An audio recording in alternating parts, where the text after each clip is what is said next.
네, 이영주 뉴스캐스터와 함께합니다. 어서 오세요. 안녕하십니까? 자, 오늘 어떤 이슈인가요? 네, 2004년 경남 밀양에서 발생한 여자 중학생 집단 성폭행 사건. 이 사건 가해자들의 신상이 유튜브에서 잇따라 공개되고 있는데요.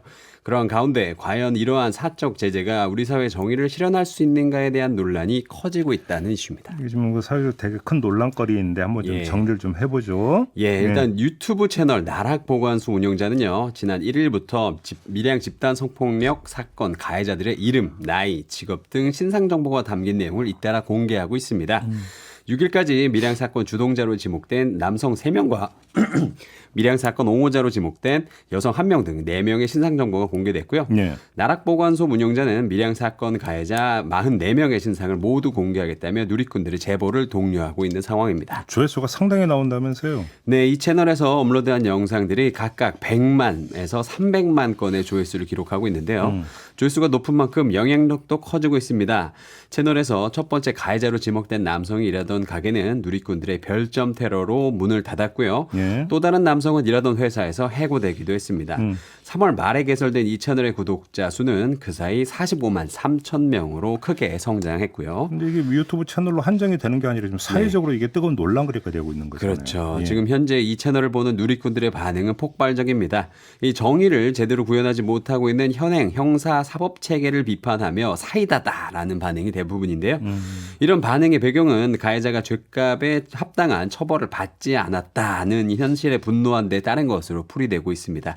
밀양 사건 피해자의 경우 1년간 이어진 집단 성폭행으로 신체적, 정신적으로 큰 피해를 입었지만 44명의 가해자들은 피해자 가족 일부와 합의를 했다는 이유 등으로 기소되지 않거나 보호관찰 처분을 받는 데 그쳐서 전과 기록조차 남지 않았기 때문이죠. 근데 어제 좀 나온 이야기 피해자 측에서 그러니까 공개에 동의를 했느냐 지금 이게 또 논란거리 아니겠습니까? 네, 문제가 되고 있는 부분이 바로 그 부분인데요. 예. 이런 사적 제재가 피해자의 의사와는 전혀 무관하게 이루어지고 있다는 겁니다. 네. 나락보관소 측은 이 피해자 가족 측과 메일로 대화를 나눴고 44명 모두 공개하는 쪽으로 결론이 난 상태라고 밝혔지만 피해자를 지원해온 상국 성폭력 상담소는 사실이 아니다라고 밝혔습니다.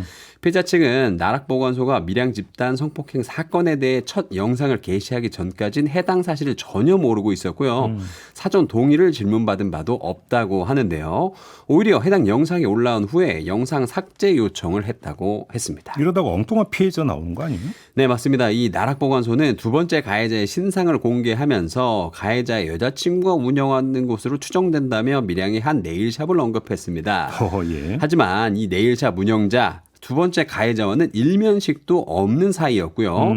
이 여성은 그래서 지금 온라인 커뮤니티에 글을 올리면서 지금까지도 계속되는 마녀 사냥으로 제 지인과 영업에 큰 피해가 되고 있다면서 경찰서에 진정서를 제출하고 법적 조치를 시작하겠다 이렇게 밝혔습니다. 저희도 여러 차례에 걸쳐서 이 사적 제재 문제를 좀 다룬 바가 있었는데 네.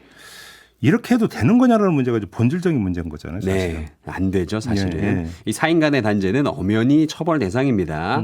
성범죄자 등 이 강력범죄 피의자의 신상을 공개해 재판에 넘겨진 디지털 교도소 사이트가 대표적인데요. 그 이 사이트 운영자는 개인정보보호법의 위반과 정보통신망 법상 명예훼손 등으로 구속 기소됐고요. 혐의가 전부 인정돼 실형을 선고받았습니다. 폭로 대상이 된 일부는 협박 전화 등에 시달렸고 무고를 주장하다 스스로 목숨을 끊는 일까지 발생하기도 했었습니다. 그러니까 이게 이제 정의를 포장한 돈벌이 아니냐 이런 이야기가 따라붙는 거잖아요. 네, 실제로 이런 이른바 이 사이버 레카 채널들이 이 정의의 탈을 뒤집어 쓰고 사적 이익을 추구하는 경우도 적지 않습니다.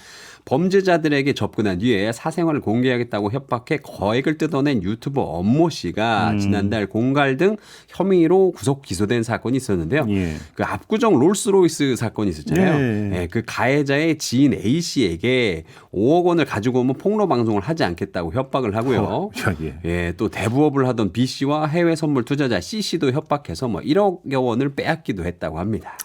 100번 양보해서 공익적 목적이 있다 하더라도 그거는 네. 불법입니다. 사적 제재는. 예, 그렇죠.